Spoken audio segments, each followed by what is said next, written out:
Je vous recommande la boutique La Londoloise, c'est Judith Londolé. Si vous voulez être classe, chic, être habillé, être admiré. Parole de Mopao Mokonzi.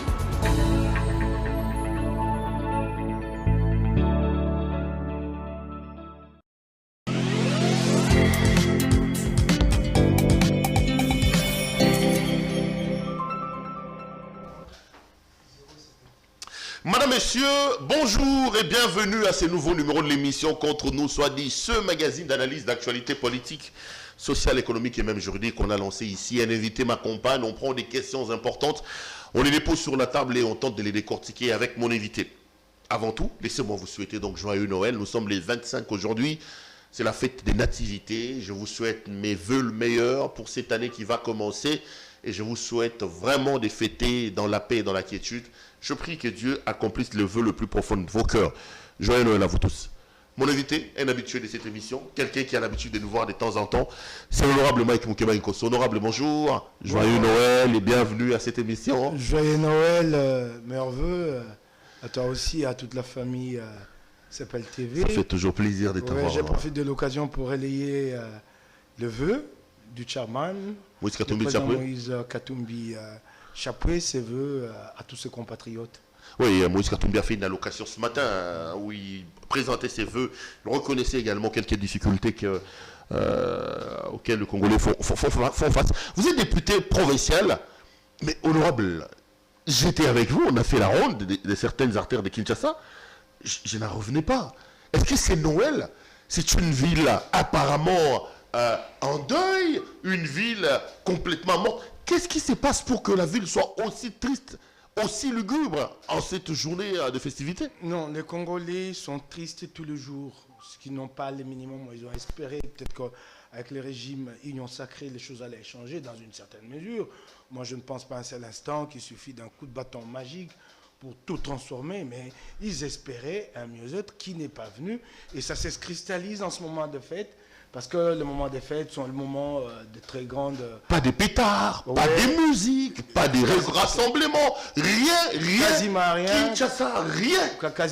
Quasiment rien. Donc c'est la cristallisation de toutes les misères vécues depuis le début de l'année. C'est aujourd'hui qu'on les ressent de manière beaucoup plus vive. C'est aujourd'hui qu'on comprend que les gens sont démunis, qui n'ont quasiment rien.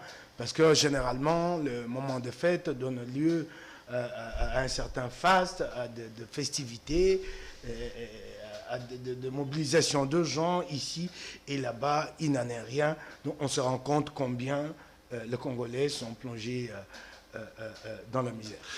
Vous dites que ça cristallise aussi un peu le désespoir par rapport à l'Union Sacrée. Vous, Mike Mukeba, je vous ai reçu plusieurs fois sur mon plateau. Vous avez prêché pour l'Union Sacrée avant de changer des fusils d'épaule. Vous pensez que l'Union Sacrée n'est plus s'est creusée d'espoir, cette cristallisation de l'espérance que le Congolais avait par rapport à ce qui se passe aujourd'hui? Ben, écoutez, moi, si j'ai prêché l'Union Sacrée, si j'ai porté cette bannière, c'est parce que j'y ai cru. Tout autant que le président Moïse Katumbi et mon parti, nous y avons cru. Nous nous disions à l'époque que le plus dur à faire était de se débarrasser de Joseph Kabila. Et sur cette question-là, je ne regrette pas d'avoir accompli ce pas ensemble avec Félix Tshisekedi. Il fallait bien le faire.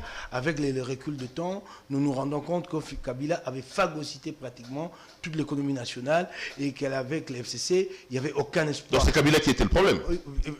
Véritablement, fondamentalement. Mauvaise lecture, parce que Kabila n'est plus là, vous l'avez anéanti. Mais si. Est-ce que ce n'est pas un problème de dialectique, de lecture, quand vous dites que c'est Kabila le problème? Mais le problème n'est plus là. Attendez. Kabila avait phagocyté l'économie nationale, complètement placée sous contrôle et contrôle des siens. Ça, avec le recul de temps, nous nous en rendons compte. Il n'est plus là, monsieur Mukeba. Je suis d'accord, mais je parle de cet élan. Si vous dites que le problème c'était Kabila, moi je vous dis que tous souvent on a fait cette erreur-là. Kabila c'est les cancers. Vous enlevez les cancers, pourquoi le malade ne guérit pas? Attendez. La motivation de l'élan de ce moment-là, c'est ce dont je parle. Okay. Ce qui a motivé cet élan-là à l'époque, et aujourd'hui, je ne le regrette pas, Je me rends compte qu'il y avait des cartes Visa, je me rends compte que les gens s'est payé ici et là-bas. Donc si c'était à refaire, vous referez ça? Je les referai. Ok. Alors, certains me diront que la corruption n'a pas encore reculé aujourd'hui, mais je crains fort que ce ne soit pas vrai à comparer avec ce que nous sommes en train de voir par rapport au travail de lutte contre la corruption, de ce qui était pillé du temps de Kabila. Soit, c'est un peu ça. Donc, j'ai accompagné l'Union Sacrée. Nous avons cru qu'ensemble, avec l'UDPS, nous allons mettre en place un programme et pouvoir changer de choses. Je comprends qu'il y ait certains ratés. Je comprends que nous n'ayons pas répondu à toutes les attentes des Congolais. Mais certains actes qui sont posés me montrent clairement qu'il n'y a pas de direction. Quand vous vous réveillez un matin, vous décidez de démolir les marchés centraux sans avoir un projet de substitution. Qu'est-ce que vous voulez en ce moment-là que je pense de cette gouvernance-là? Vous vous réveillez un matin, nous n'avons jamais donné de l'emploi aux Quinois, aux Congolais. Autour de ces marchés centrales s'articulait une activité économique qui occupait plus de 30 000 personnes. 30 000 âmes qui en vivaient. De pauvres mamans, de pauvres papas qui s'étaient endettés auprès de la microfinance ici, qui à hauteur de 5 000 $, de 10 000 $ et qui ne savent pas rembourser cet argent au jour d'aujourd'hui. Vous décidez de démolir sous prétexte d'assainir. Et à ces jours, il n'y a rien qui est fait. Et quand la question est posée, tout de suite la réponse est laquelle? Kabila, lui, a détruit le pays pendant 18 années. Ne nous demandez pas de les relever en 2 ou 3 ans. Oui, d'accord. Mais les dégâts qui sont commis au jour d'aujourd'hui, qui sont commis vraisemblablement de manière délibérée. Le marché central, lui, il était là, il tenait, il était debout. Il était question de l'assainir. Vous ne pouvez pas vous engager dans une telle initiative si par ailleurs vous n'avez rien de substitution. Je me demande alors c'est quelle gouvernance. Alors c'est de tels actes qui à un moment donné m'ont décidé à moi de me dire je ne peux plus soutenir l'Union Sacrée. Parce que moi je vais répondre devant les électeurs. Je ne demanderai pas au président Félix. Donc la gouvernance de Tshisekedi vous pose problème aujourd'hui? Ça je l'avoue. Vous lui reprochez quoi, Tshisekedi, concrètement? D'abord, la première chose, qui trop embrasse mal les trains. Il a embrassé quoi? Le gouvernement a cherché à trop embrasser et finalement ne fait rien. Je donne un exemple ici. Le jeu de la francophonie. Comment vous allez vous décider d'obtenir l'organisation des Jeux de la francophonie et être incapable par la suite de financer la construction des infrastructures? N'avez-vous pas procédé à une étude de faisabilité pour vous demander si vous disposez des moyens ou pas? Regardez-moi. Il y a ici, au stade des Martyrs, les terrains de tennis, c'était un terrain de tennis jumelé, avec, je crois, 3 cours de tennis, qui a été démoli. Et on a commencé, on a creusé pour un chantier. Pas la moindre pierre n'est sortie du sol pour l'érection de cet édifice. Rien à ce jour. Quand vous regardez les panneaux d'affichage des travaux, il est dit durée de travaux 10 mois. Aujourd'hui, nous sommes décembre, rien n'a été fait. Les Jeux doivent se dérouler au mois d'août. Donc nous sommes déjà en retard. Pourquoi avoir cherché à organiser ce jeu sans se rendre compte qu'il existe des prévisions sur le plan financier? Comment ça? Donc c'est une gestion à tâtons. Donc comment ça? Bah, une autre interpellation. Moi, quand je l'ai dit, en fait, je l'ai dit pour que ceux qui tiennent les manettes reviennent à la raison. Qu'ils reviennent sur leur pas. Comment voulez-vous, si vous voulez faire avancer les choses, régler un problème d'ordre structurel qui s'appelle le social, vous voulez le régler par une réponse ponctuelle, celle-là nommée importation de chachard de la Namibie. Vous importez l'impiodi pour une consommation très limitée dans les temps, à savoir la période des fêtes ou décembre, disons, élargissons un peu. Mais après décembre, alors, quand nous allons passer à janvier 2022, février 2022, en ce moment-là, vous pensez que la question, la vie chère, va trouver des réponses comment? Et non seulement que vous amenez une réponse ponctuelle, mais la réponse en elle-même, elle ne tient pas, parce qu'il ne s'agit pas des poissons achetés, mais il s'agit d'un quota des périodes de pêche pour lesquelles la République démocratique du Congo a payé. C'est la période de trêve, pendant que les industriels de la pêche, eux, se reposent. Ils ne se reposent pas pour le besoin des vacances simplement, mais parce que c'est en cette période que les poissons se reproduisent. Janvier, septembre, c'est le temps de la pêche. Le 3 mois, on laisse les poissons se reproduire. Donc, vous devez vous attendre, et comme les conditions vous l'ont été présentées au départ, à ce que vous mettiez vous-même la logistique en place, les bateaux de pêche. C'est lui-là qui a payé, se rend compte après qu'il faut aller chercher le bateau de pêche, et à ces jours, il ne les a toujours pas trouvés. Mais depuis le début, je me suis posé des questions à haute voix, des questions les plus élémentaires. Les transports de cette cargaison de chanchards, les stockages et la distribution. Étant entendu que l'État ne s'engage pas dans le commerce, dans une économie libérale du marché. Comment a-t-on pu détourner l'État de ses missions pour l'amener à faire du commerce? Alors, vous amenez ces poissons ici. Il faut les stocker et les vendre. Qui va les vendre? Je crus comprendre que la solution, c'est de confier la distribution de ces poissons aux opérateurs privés qui vont collecter les produits de la vente et les ramener au gouvernement. Quel est le contrat qui lie le gouvernement à ces opérateurs-là? Si par ailleurs, ces ventes-là ne se font pas correctement et qu'il y a des manques à gagner, qu'est-ce qui a été prévu pour que l'État rentre dans ses droits? Rien. Donc, au jour d'aujourd'hui, nous n'avons pas pêché le poisson, nous allons perdre et le poisson, puisqu'il n'est pas là. Et l'argent. Et l'argent. Et puis, une bonne partie de la crédibilité du gouvernement. Donc, le gouvernement aurait dû se taire, plutôt que de s'engager dans une solution avec pompe, pour ne pas la matérialiser par la suite. Je me pose la question. Je prends un autre exemple. Il y a aujourd'hui un projet qu'on appelle Transacademia. Un projet qui consiste à dupliquer Transco, le transporteur national ici sur nos routes, dans la ville de Kinshasa et certaines villes, donc on va dupliquer Transco. Mais vous savez déjà que Transco est un modèle économique non viable. Dans toutes les grandes villes du monde, le transport en commun est assuré par ce que nous appelons les moyens de transport des masses. Train, métro, tramway. Quel effort avons-nous fourni depuis le début pour réhabiliter les trains urbains? Zéro. Alors là, c'est Transco maintenant qui fait tout le travail. Transco t'assume les grandes distances. Une ligne part de Mboudi à Gambela coûte du billet 500 francs. Transco n'arrive pas à faire face à ses charges.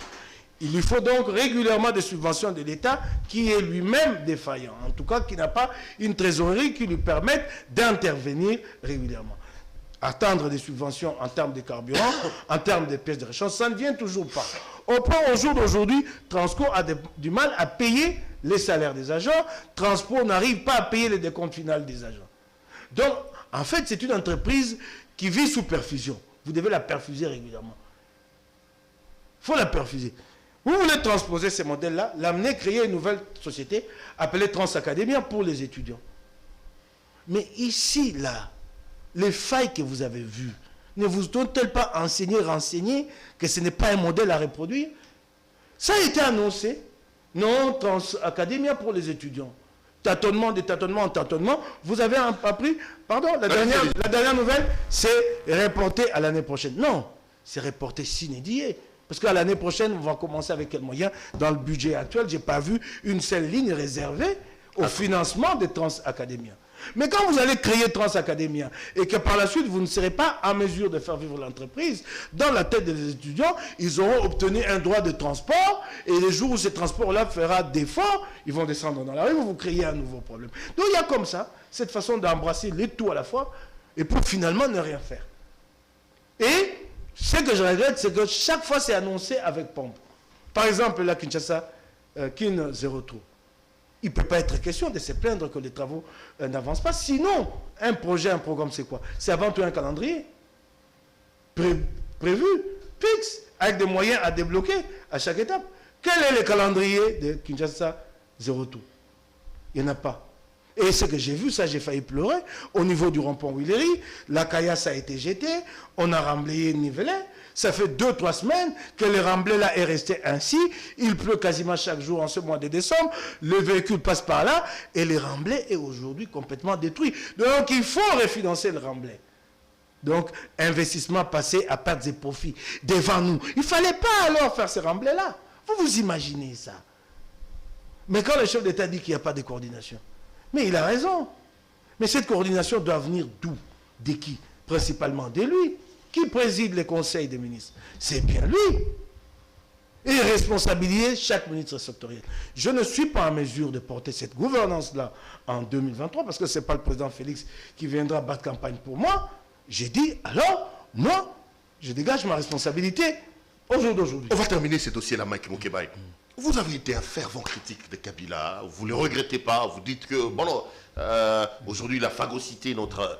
Mais quand vous prenez Kabila, quand vous prenez Félix Tshisekedi, est-ce que vous pensez qu'on peut comparer les deux? Parce qu'aujourd'hui, il y en a des Congolais qui réclament quand même le retour de Kabila. Il y en a qui estiment que dans d'autres secteurs, il y a des choses que Kabila faisait mieux que ce gouvernement. Non, mais ne m'amenez pas dans cette fâcheuse tendance que j'observe au jour d'aujourd'hui dans les réseaux sociaux. Ce sont les kabylistes qui sont le plus passés maîtres à alimenter ces débats-là, ces débats qui consistent à comparer les mal au pire. Comparons, Mike Moukebaye. Non, ces débats... Vous-même, vous l'avez dit, Kabila, c'était le diable. Mais quelle est l'alternative aujourd'hui? Ces débats qui consistent... L'alternative, vous me posez, nous ne sommes pas en période de campagne. L'alternative... Non, je parle de l'alternative que M. Tshisekedi a amenée, parce que vous... Ah, ok, d'accord. Alors, on a l'impression d'avoir eu une alternance, mais sans alternative. J'ai dit, ne m'amène pas à comparer les mal au pire. Le mal, c'est Tshisekedi. Attends, non. Le pire, c'est Kabila. Ah oui, je le dirais ainsi. Donc, quand je pense à Rossi Mukendi, quand je pense à Chebeya, vous allez me dire que ça n'avance pas avec Félix, mais je ne vois pas Félix versé dans de tels actes. Non, mais Olivier Mpunga est décédé, non? Oui, d'accord. 9 militants de l'UDPS. Ok, Mike Moukebaye. Ça a tiré à Goma avant-hier, non? Parce que la population était descendue dans la rue, manifester contre la police rwandaise. Ok, d'accord. Les gens sont décédés. Ok, d'accord. Il y a eu des morts à Lubumbashi lors d'une manifestation. Ok, d'accord. Allez. Attends, allons-y. Allons-y. Je regrette ces morts-là, je condamne et je déplore. Ok. Mais la différence, elle est où? Laisse-moi y aller. Quand tu suis le procès chez Béa, tu te rends compte que ça a été planifié au plus haut niveau. C'est cela la différence. C'est pas Kabila qui Olivier, non, j'ai dit au plus haut niveau, c'est à toi de les citer. Au plus haut niveau. Alors, quand tu vois le meurtre d'Olivier Mpunga, tu te rends compte qu'il s'agit des pratiques d'une certaine époque qui se perpétuent au jour d'aujourd'hui et qui nous amènent à mort d'homme. Mais qu'il s'agit de pratiques bien localisées, là. Je regrette autant des morts à Goma, ainsi de suite, sous un régime prétendument démocratique qui dit que nous sommes là pour instaurer l'état de droit. Mais ce qui a été fait de mal, de manière délibérée, sous Kabila, n'est à comparer à rien et à rien d'autre. Alors, ne m'emmenez pas à comparer le mal au pire. S'il y a redit sous Félix, je redirais. Donc Félix n'a pas encore atteint les niveaux de cruauté de Kabila, les niveaux de destruction de Kabila. Non, je crois que déjà son parcours, l'histoire de l'UDPS, c'est vrai que l'UDPS nous déçoit à plusieurs points de vue, mais je crois quelque part qu'il y a comme quelque chose qui retient l'UDPS, qui s'est dit par moment, non, nous sommes quand même. Et surtout que je constate que dans sa partie, il y a une base vivifiante qui croit aux valeurs. Et chaque fois, cette base a tendance à ramener la hiérarchie du parti à ce qui a été le fondamental du combat. J'ai vu ici, à la libération d'un condamné pour cause de détournement, des combattants de l'UDPS. Parler de Vital Kamerhe. Je ne vais pas citer des noms, de combattants de l'UDPS pleurer et l'exprimer librement, regretter la mort de Tianti Sekedi. J'ai dit, au moins chez eux, il y a quelque chose qui la retient. Chez Kabila, il n'y avait rien qui retenait, sauf sa propre volonté à lui. Et les autres là n'étaient que des exécutants. Et la grande différence aussi, c'est que ceux qui sont avec Félix, pour beaucoup, pas ceux qui sont venus d'Europe, de la diaspora, pour beaucoup, c'est des gens qui ont cheminé, qui ont une certaine légitimité dans la lutte, qui sont capables au jour d'aujourd'hui de regarder Félix dans les yeux et de lui dire « pas ça ». Mais l'époque de Kabila, c'est l'époque d'un employeur avec ses appointés.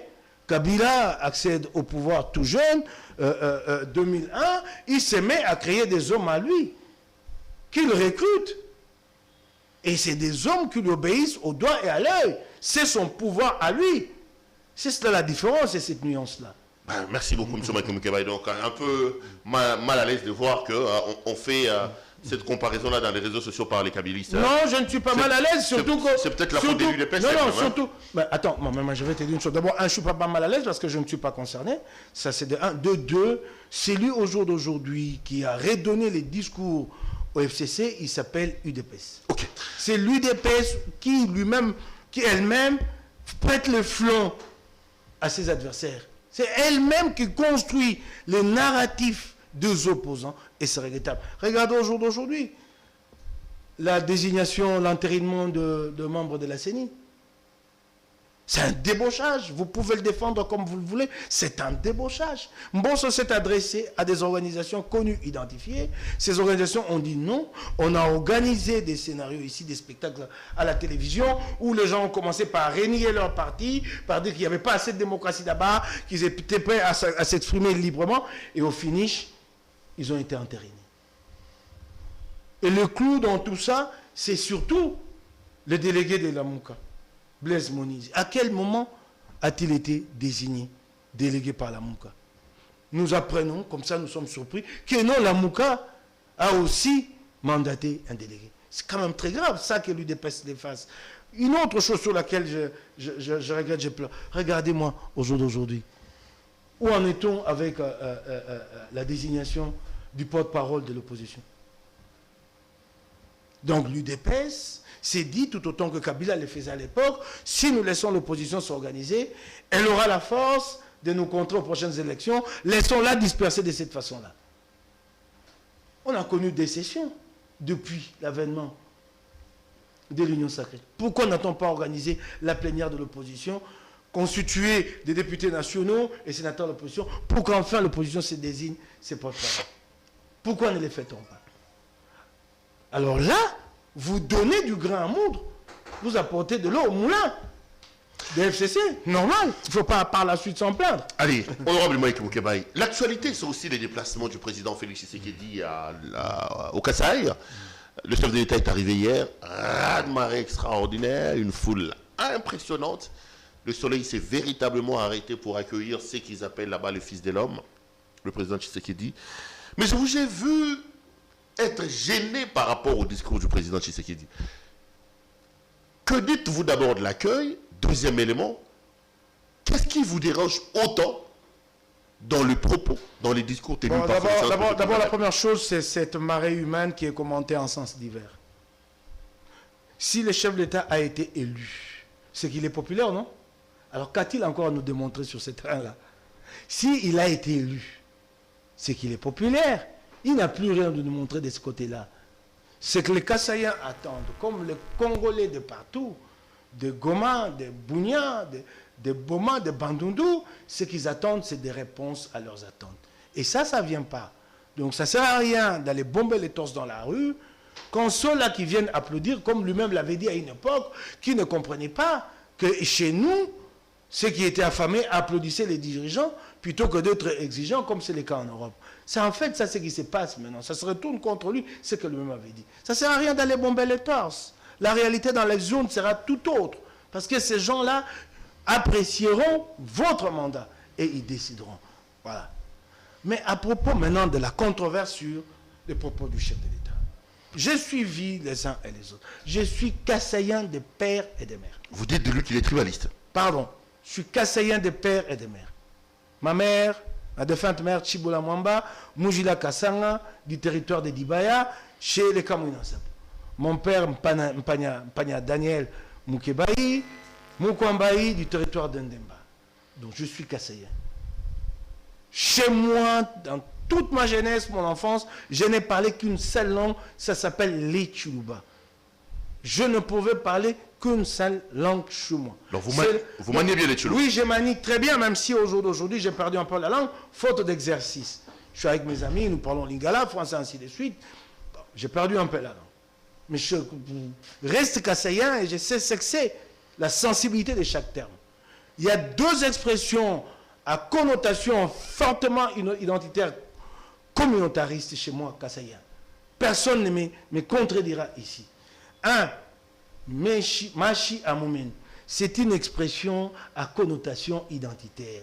Elle implique un appel à un repli sur soi face aux autres communautés. Ça, c'est dans son essence. Qu'on ne vienne pas nous tromper ici. Je suis kassaïen. Dans l'essence de cette expression, ce que je t'interpelle, toi, Perrault, j'ai dit les saignements de mes dents. Donc, même si tu jettes ces sons, sache que tu en as avalé un peu. C'est cela. Moi-même, j'ai fait l'objet. On me balance à la figure chaque jour, on ne viendra pas me le dire. Le compteur dit, mais pourquoi tu critiques puisque tu y es Machi Amoumen? C'est à moi, Kassaïen, que vous allez me dire le contraire. C'est cela. Donc vous avez été scandalisé d'entendre le président dire ça. Oui. Ça m'a fait mal. Qu'on dise peut-être que la langue l'a fourché. Je peux comprendre. Mais qu'on ne vienne pas défendre cette expression. Cette expression ressemble un peu à Pangui, plus Pang égale Pangui. Donc, Fayoulou débarque dans le Bandundu pour un meeting et il dit au Bandundois, Pangui plus Pang égale Pangui. Comment ça sera interprété? Dis-moi un peu. Mais on sait ce que ça signifie, non? Ça paraît banal, Pangui plus Pang égale Pangui. Mais on sait. C'est qui le non-dit, l'arrière-pensée. On appelle à l'identité, on appelle au tribalisme. Au tribalisme, c'est ça. Et la deuxième expression, à caractère identitaire ou communautaro-identitaire, c'est, voilà, elle m'échappe, c'est comment ça s'appelle? Ça signifie que chez nous ne disparaissent pas, si je dois faire une traduction littérale. Mais c'est un peu comme les America First de Donald Trump.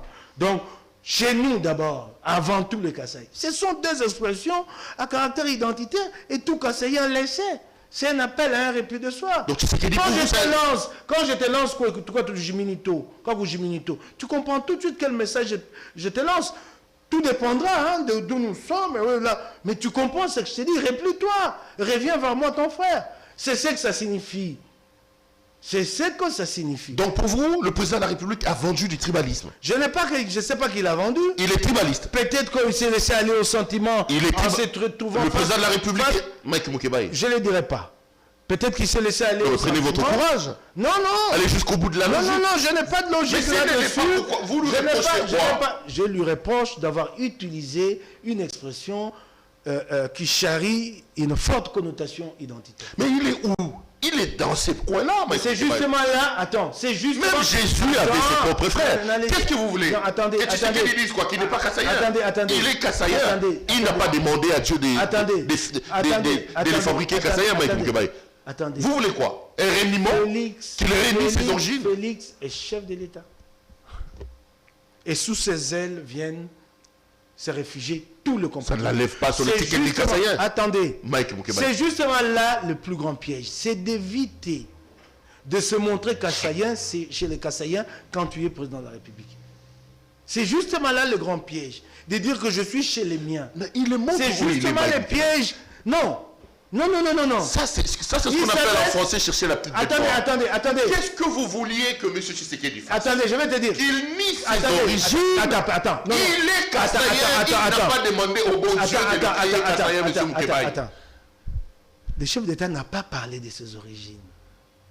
Il n'est pas question des origines du chef de l'État. Ses origines sont connues et il n'a pas besoin de le répéter à chaque fois qu'il est en face d'un auditoire. C'est comme si, en fait, à ce moment-là, il vit une crise identitaire. Non, ses origines sont connues. Ici, il s'agit d'une expression. Et, je le répète, j'insiste, qui charrie une connotation identitaire. Les Kassaïens les savent, les Kassaïens les savent. Ça, c'est clair. Moi, je vais te donner un exemple. Un jour, j'ai été surpris. Et c'est là que j'entends répéter le fameux America First, Kassaï First. On m'invite chez Bochab en fin 2008, début 2009. On dit non, c'est un échange de vœux chez Evariste Bochab. Il est alors président de l'Assemblée nationale. J'arrive chez lui, je constate que je suis le premier venu et chaque journaliste qui débarque là est Kassaïen. Au bout d'un certain temps, je trouve que je suis dans un repas essentiellement composé de Kassaïens. Je pose la question, on dit non, c'est entre Kassaïens. Nous venons ici, nous avons décidé, ce n'est pas d'ailleurs Bochab qui nous a demandé de prendre cette initiative, nous venons ici avec tout le journaliste kassaïen pour ici nous déterminer et lui apporter notre soutien. Moi, je dis, mais moi je ne comprends rien. Moi je suis à la tête d'un journal pro-opposition. Bochab a fait les choix de Kabila, ce n'est pas le choix du Kassaï. C'est le choix de Bochab. Et moi, en tant que Kassaïen, comment moi, dans mes idées, je vais combattre Kabila et soutenir et c'est lui qui a la tête de sa majorité à l'Assemblée nationale. Vous voyez à quel méli-mélo ça mène. Et c'est là que j'entends répéter non, Mike. Et qui tient le propos personnel, je ne lui reprocherai, je ne vais pas charger la mémoire des morts, c'est Polydore Mouboyaï. J'étais sidéré. J'étais sidéré. C'est ça, c'est que ça signifie. Quel reniement, mon cher frère. Ce n'est pas un reniement. Quel reniement. Non, c'est pas un reniement. Je vais te dire, je suis désolé. Moi, j'ai comme l'impression que là, on est vraiment en train de chercher la petite bête noire. Attends, je suis sûr que mon discours va faire mal à certains Kassaïens. Ah ben oui. Attends. Ah ben oui. Attends, mais pas aux Kassaïens citoyens du Congo. Attends, laisse-moi terminer la pensée. Pas Kassaïens citoyens du Congo. C'est Kassaïens qui se retrouvent face à l'autre, qui ne regarde pas à ses origines, mais qui regarde à la combinaison à mettre en place pour construire quelque chose de positif. Quand je suis en face d'un Congolais, je ne pose pas la question sur ses origines. Mais vous savez pourquoi je vois ce qu'il peut apporter dans la construction nationale. Vous savez pourquoi vous êtes Congolais? Si je sais, je ne sais même pas. Parce que vous êtes Moulouba. Oui, parce que... Bon, parce qu'être Moulouba est une tribu de ce pays. Oui, est une tribu. Alors là, commençons à aller arranger la Constitution, parce que la Constitution dit... Et Congolais d'origine, c'est lui dont l'ethnie, la tribu était... Déjà que la Constitution en parle. Attends, et quels en sont les devoirs? Quels en sont les devoirs? Quels en sont les devoirs? Non. Ici, je suis en face de quelqu'un qui veut m'appeler à nier mes origines, à ne pas travailler pour ma province, à ne pas travailler pour ma tribu. Non, je vais te dire une chose. Je suis Kassaïen, je suis au Kasaï, j'ai dit au Kassaïen que je suis votre frère, ça vous dérange? Attends, ce n'est pas qu'il ce n'est pas qu'il a dit simplement que je suis votre frère. Je parle d'une expression utilisée. Quel qu'en soit le contexte, tout Kassaïen sait que c'est un repli sur soi. Je vous appelle à moi par la fibre tribale. C'est ce que ça signifie. Je vous ai donné une autre expression. Je n'en connais pas plus que les deux là. Peut-être ceux qui sont le plus calés dans le Tchoulouba peuvent en sortir d'autres. Il y en a d'autres. Kwabenda Koulou Kwamouchi. Il y en a plein. Voilà, Kwabenda Koulou Kwamouchi. Il y en a d'autres du genre... Donc tu comprends, il y en a d'autres comme ça. Mais tu sais que c'est un repli sur soi et c'est clair. Et les contextes dans lesquels l'expression est usitée prête aussi à certains malentendus. Soit, ce qu'il y a au jour d'aujourd'hui, c'est que si la langue, comme moi je l'ai dit, peut-être que la langue l'a fauché, mais il ne faudrait plus que le président de la République répète cette expression dans l'espace Kassaï. Non? Donc, vous aurez été à l'aise qu'ils disent « Je suis votre frère ». Oui, ça peut passer. Ici, c'est chez moi. Oui. Mais qui disent Macha Moumenu. Non. Parce que je sais à quoi ça fait allusion. Parce que cet auditoire sait ce que ça représente, au fond. Vous savez, ça paraît toujours banal, mais c'est ce qui amène deux fois à de grandes divisions. Évitons ce malentendu. Le chef d'État n'a pas besoin. Regarde, au jour d'aujourd'hui, les propos du chef d'État nous ont divisés. Il n'a pas besoin de ça. C'est cela, il est chef à nous tous. Ça nous a divisés. Non! Le chef d'État ne peut sortir de sa bouche que des propos qui fédèrent. Évitons ça. Tant mieux. Ceux qui disent que non, il a eu raison de le dire, il n'y avait pas d'intention de cliver, de dire... Bon, ok, tant mieux, mais que le chef d'État évite simplement des propos qui prêtent à polémique à ce niveau, des propos susceptibles de demain nous dresser les uns contre les autres. C'est tout ce que moi je lui demande. Au-delà de ça, le président a dit beaucoup de choses. Hein. Il dit par exemple qu'il reviendra en 2023 pour demander un autre mandat. Ça, vous comprenez, c'est son droit. Mais c'est son droit le plus légitime. Il dit qu'il va finir son mandat à la tête de l'Union africaine. Il reviendra pour se concentrer cette fois-là au développement du Congo. Mais j'ai appris, je ne sais pas si cela est vrai, qu'il semble qu'il va prendre la présidence de la communauté économique des États de centrale. Quand il dit que une fois parti, il sera plus chargé comme il est autant. Plus chargé comme autant, il va s'occuper des problèmes du Congo. Mais j'ai appris qu'en même temps, il va prendre la communauté économique de l'Afrique centrale, quelque chose comme ça. J'ai ouï dire, j'ai suivi les médias qui l'ont dit. Donc il continue à se charger. Et moi, d'ailleurs, à mon avis, je n'aurais pas vraiment encouragé le chef de l'État à aller à la tête de l'Union africaine.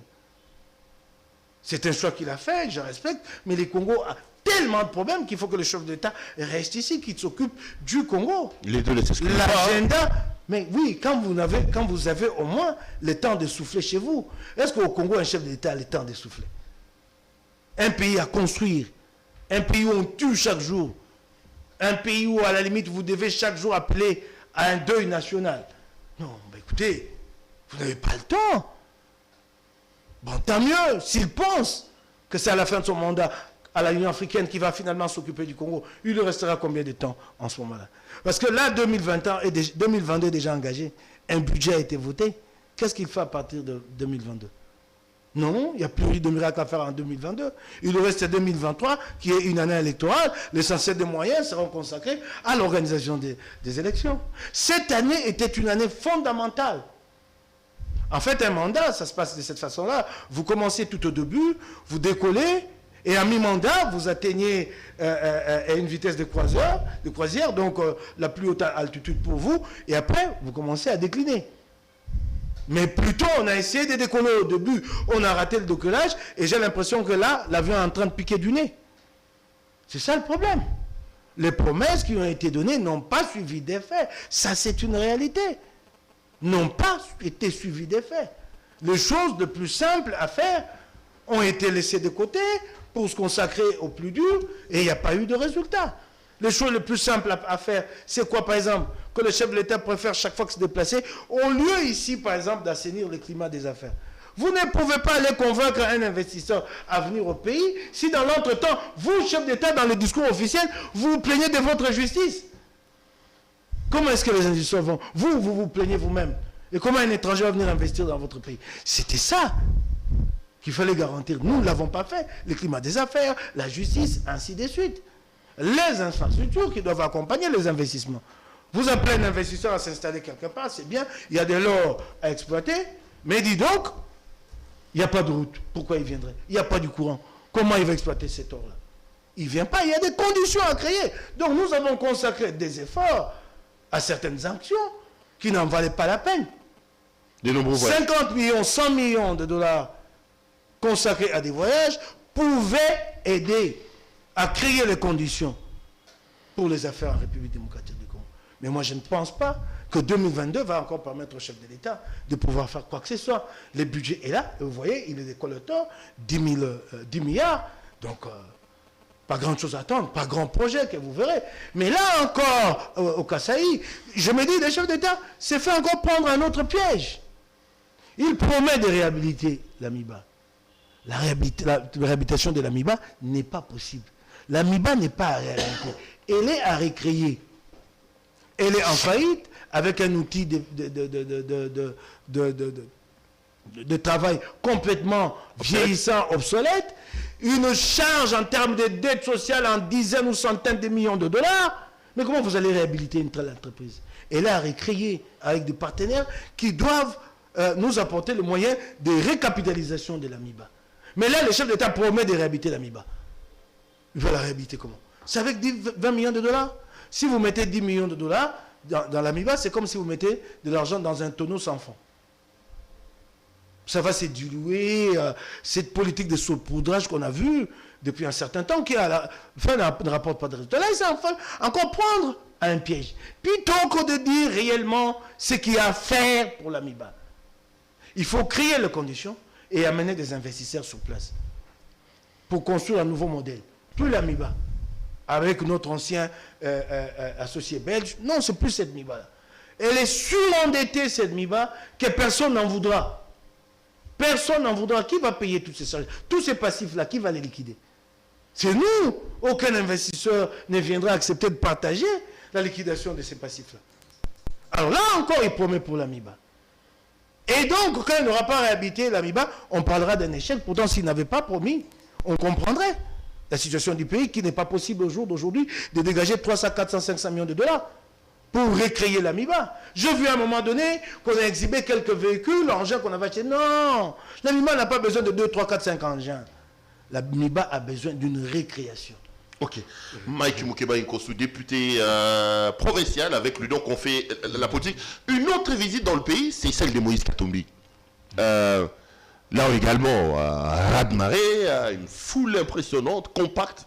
Katumbi était à Kisangani, Katumbi était à Bouta, Katumbi était à Isiro. Au-delà de la foule, j'ai lu beaucoup de commentaires sur les réseaux sociaux. On dit que son discours était tout simplement nul, Mike Moukeba. Mais vous parlez des discours. Il n'était pas là, il n'a pas dit. On l'attendait ailleurs. Il n'était pas devant la foule pour parler de la vision de Moïse Katumbi Chapoué, ni moins encore de ensemble, encore moins de notre programme. Il est venu demander à des compatriotes d'adhérer. C'est une foule de plusieurs milliers de personnes, ce n'est pas en 20 minutes que vous allez vous exprimer devant cette foule et décliner les programmes de tout un parti politique, sa vision. Nous avons organisé un atelier ici, vous avez vu, il y a quelques mois à Lubumbashi, des cadres d'ensemble sont venus de tous les 4 coins de la République. Et notre programme, notre idéologie a été déclinée. Nous sommes des libéraux sociaux, des sociaux-libéraux. Ça a été décliné. Mais là, il vient devant une foule, après une marche, 4 heures, essoufflé. Et la foule, elle est là depuis le matin. Vous venez en ce moment-là pour enseigner à cette foule-là. Elle va vous suivre. Et vous passez, c'est comme ça qu'on enseigne la vision, le programme, l'idéologie. On l'a déjà vu. Donc vous reconnaissez de cette manière que c'était un discours non. Conçu pour le besoin. Les gens ne comprennent pas. Je crois qu'il y a un problème. Je sais qui émettent cette critique. Ce n'est pas le lieu pour venir exposer son programme, sa vision, l'idéologie de son parti. Ce n'est pas le lieu. Et encore qu'en matière de programme et de vision au jour d'aujourd'hui, même les plus doctrinaires ont compris qu'il faut être souple. Vous avez vu des partis de gauche et de droite en Europe, dans les partis les plus démocratiques, dans les pays les plus démocratiques, se mettre d'accord autour d'un programme face à la réalité de la gestion du pouvoir, de l'accès au pouvoir. Vous ne voyez plus de partis dans la rigidité. Peut-être dans un pays comme les États-Unis, on reste dans cette rigidité doctrinale, idéologique. Mais sinon, ça avance, le plus important étant d'apporter des réponses. Quel problème, de quelle vision on veut nous dire? Aujourd'hui, le monde, il est pragmatique. C'est le programme qui compte le plus. Cette affaire de projet des sociétés, le projet de société du Congo est plus ou moins à 50% décliné dans la Constitution. Il est là. C'est tout un rêve d'un peuple. Et au jour d'aujourd'hui, ce qu'on demande aux partis politiques, c'est d'apporter. Vous avez vu ce que Macron a fait. Il a réussi à rallier et à gauche et à droite, et il a créé son fameux, comment ça s'appelle, parti, La Marche pour la République. C'est ça le monde d'aujourd'hui. Les gens sont encore comme s'ils avaient le mur de Berlin dans leur tête, à voir le communisme ici, le socialisme. Nous avons dépassé cette époque. Messieurs, sortez de là, vous qui émettez cette critique. Le monde, il est pragmatique aujourd'hui. Il s'agit d'apporter 2 solutions au problème des Congolais. Et ça, c'est à travers un programme. Et nous vous les présenterons le moment venu. Non, mais au moins, une chose est sûre. C'est que nous avons fait ces déplacements pour afficher nos ambitions. Marquer notre territoire. Il sera candidat président de la République. Marquer notre territoire. Nous ne sommes pas en campagne. Marquer notre territoire. Félix l'a dit, il n'est pas en campagne. Tant mieux, c'est son choix. Que nous sommes un grand parti et que nous avons 2 ambitions à tous les niveaux aux échéances électorales prochaines. À tous les niveaux.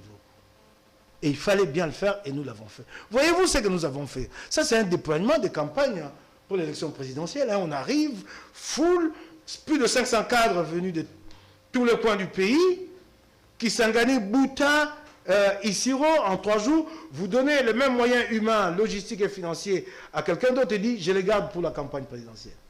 Mais nous, on les a fait. Donc c'est qu'on est capable de faire plus encore. Ça, c'est un signal fort que nous avons donné aux Congolais. Pour qu'ils aient foi en nous, qu'ils savent que nous sommes là, capables. Et je comprends que ça attire des critiques, parce que c'est les challengers les plus redoutables.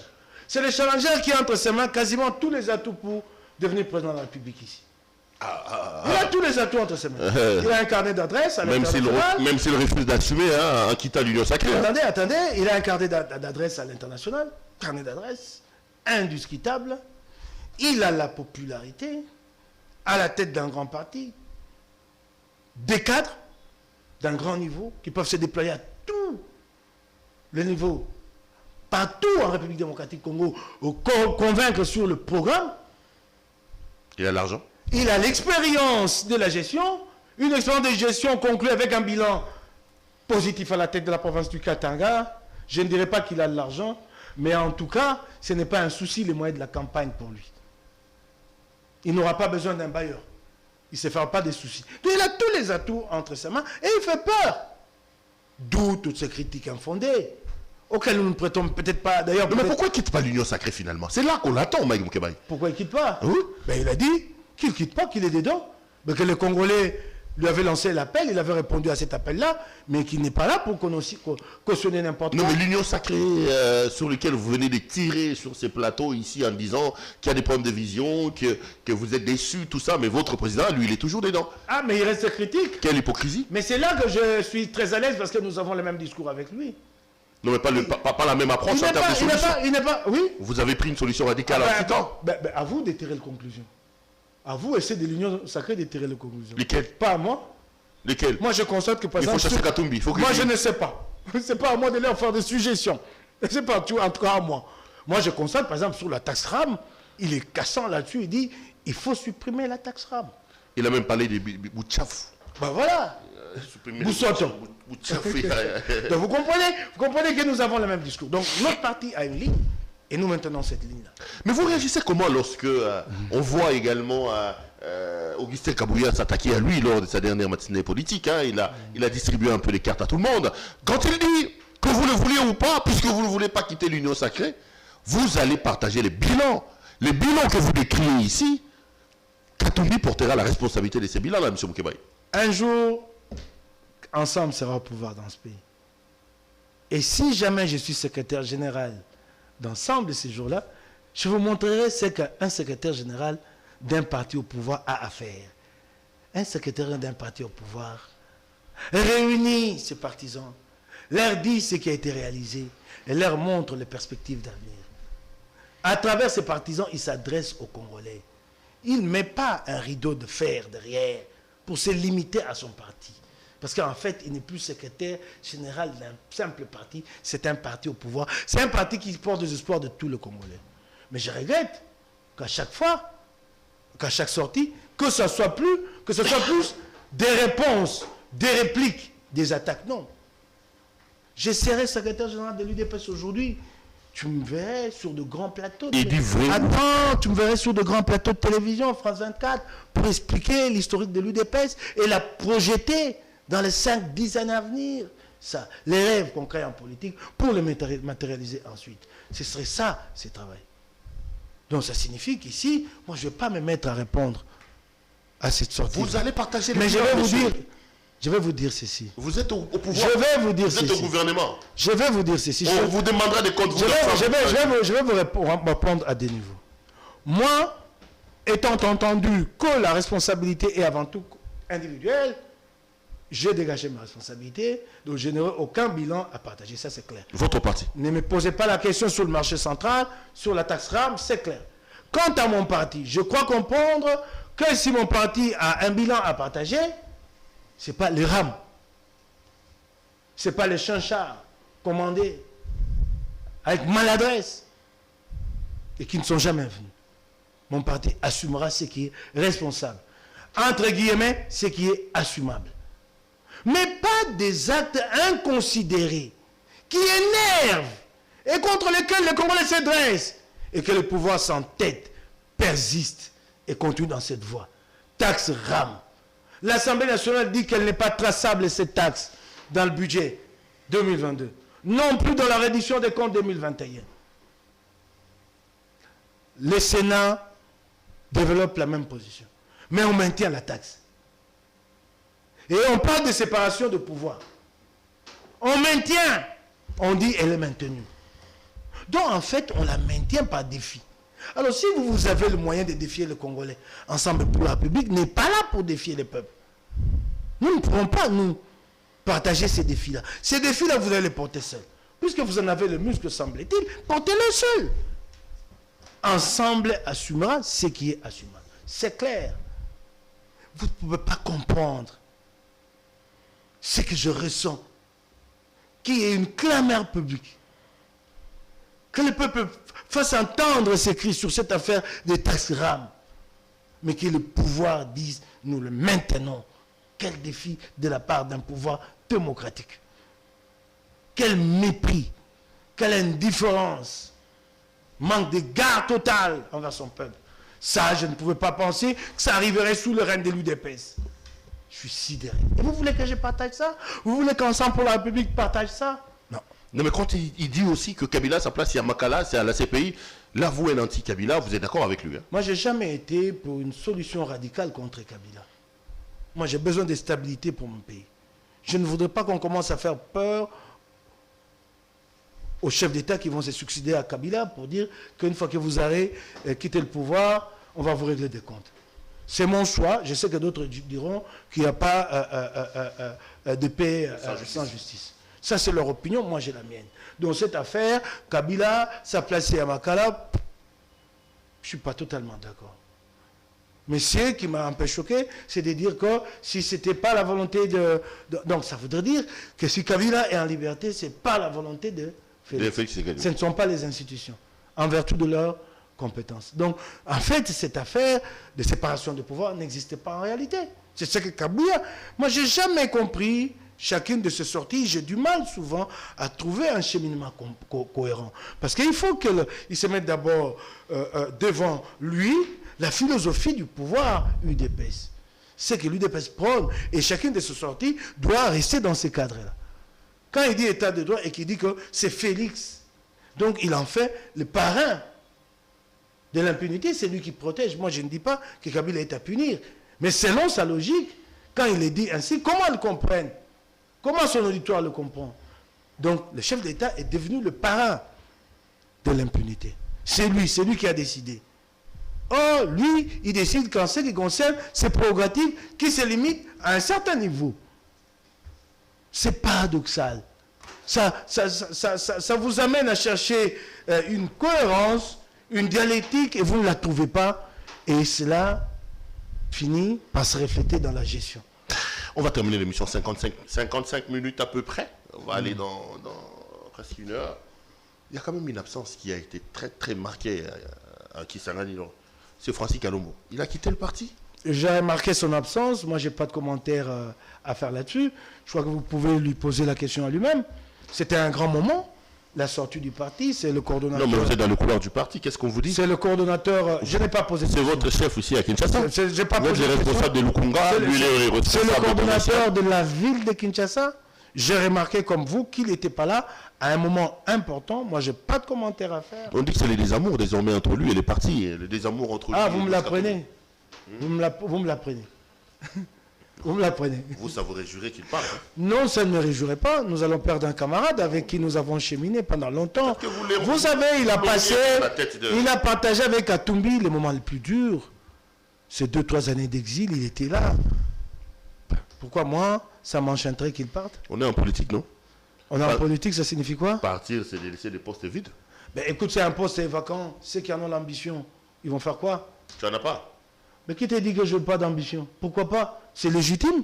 Mais ce n'est pas moi qui vais organiser ou souhaiter le départ d'un camarade. Mais j'ai des ambitions, normal. Ben oui. Ça vous gêne que je les exprime? Ah non. Même les ambitions d'arriver à la coordination de Kinshasa? Un jour de succéder à Katumbi à la tête du parti. Oui. Attention, président Katumbi, il faut faire attention. Mais oui, mais un jour. Il veut se sentir en danger. Mais j'ai dit qu'un jour, dans 10, 15, 20 ans, il faudra peut-être qu'il se décide de passer le relais, non? Il ne va pas y rester infiniment. Il aura besoin de se reposer. J'ai nourri cette ambition et je m'y prépare. C'est ça mon travail de tous les jours et c'est légitime. Je ne serai pas comme ce Congolais hypocrite. Dit, non, lui, il vient chercher des postes. Mais je suis en politique. C'est normal.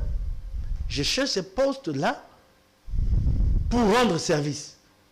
Ce qui serait condamnable, c'est que j'y arrive pour mon ego, pour ma fierté. Mais je veux rendre service. Tout autant que je rends déjà service à ce niveau ici, comme interfédéral Lukunga. Vous me voyez me déployer sur terrain. Je ne m'en plains pas. Même si par ailleurs, vous avez trouvé à un moment donné que c'était réducteur. Mais regardez ce que j'ai fait sur le terrain.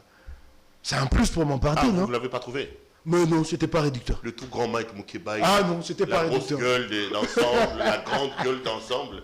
On le redit au rang des coordonnateurs. Non, la grande gueule, d'une circonscription. La grande gueule doit être récompensée tout de suite. C'est comme ça. La grande gueule d'ensemble, alors qu'il y en a d'autres qui prennent la coordination. Je ne vais pas citer les noms ici pour ne pas susciter les démons qui dorment. Honorable Mike Mukebai, merci d'être venu nous voir. À moi de vous remercier. C'était un grand plaisir, comme d'habitude, de vous avoir sur ce plateau. Okay. Madame, Messieurs, l'émission est terminée. Je rappelle ce soir que notre invité, c'était le député provincial Mike Mukebai Nkusu, député élu ici à Kinshasa, circonscription de Lingwala. Vous serez encore candidat en 2023, toujours à Angola? Oui, pourquoi pas? National à Lukunga? Oui, pourquoi pas? Tout en espérant que Sakombi ne viendra pas... Mais prends mon siège. Que vous n'allez pas détruire d'autres amitiés à cause d'un petit siège de député national. C'est pas un petit siège de député. Finalement, vous avez fumé le calumet de la paix. C'est tout un travail. Vous parlez... Moi, j'ai fait... Attends, moi, j'ai fait... Lui, il a casqué, il a mis de moyens que je n'avais pas. Il était peut-être à 100 000. Moi, je n'ai pas ce moyen-là. Moi, j'ai fait une campagne de pauvres, à pied, avec une petite voiture Cage. J'avais du mal à l'alimenter en carburant, cette voiture. Une campagne de pauvres, pour que demain, je porte mes idées et que je participe au changement de ce pays. Oui. Bon, bah, écoute, il est dans son coin, je suis dans le mien, je ne me plains pas. Hein? Ok. Ça, c'est du Mike Moukeba. Ok, je ne me plains pas. Mike Moukeba et tout. Ok. Je voulais rendre service à mes électeurs, on vient me prendre ça. Vous savez, au Congo, tout ce qui est immatériel n'a pas de valeur. C'est les diamants, les maisons qui ont une valeur. Ce qui est immatériel n'a pas de valeur. C'est ça parce que c'est immatériel, personne ne s'imagine qu'on m'a pris un bien, que c'est des sueurs, que c'est des nuits d'insomnie, des sacrifices. Il faut tourner la page. Moi, j'ai tourné la page, c'est toi qui m'as posé la question, je l'ai tournée. Maintenant, là, je t'ai dit que je vais vers 2023. Mais ce qui a été fait, si tu veux que je fasse une rétrospective, je l'ai fait. Allez. C'est le passé. Ce passé-là ne le changera pas. Et même ne changera pas, il restera tel quel. On parlera de ça prochainement, Mike Moukeba. Merci d'être venu nous voir. Madame, messieurs, l'émission est terminée. Merci à vous de nous avoir suivis. Merci à l'équipe technique qui a fait un travail remarquable pour me permettre d'entrer en contact avec vous. Merveille, je te tire mon chapeau. Merci d'être là le 25. Et une fois de plus, joyeux Noël à vous. Allez, retrouvons-nous demain.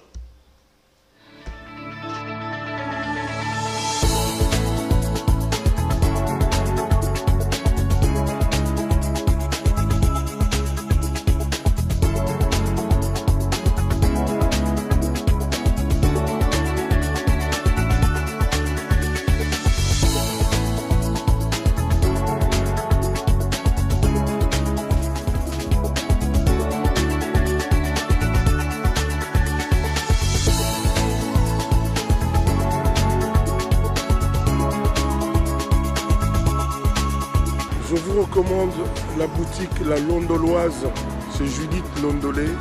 Si vous voulez être classe, chic, être habillé, être admiré. Parole de Mopao Mokonzi.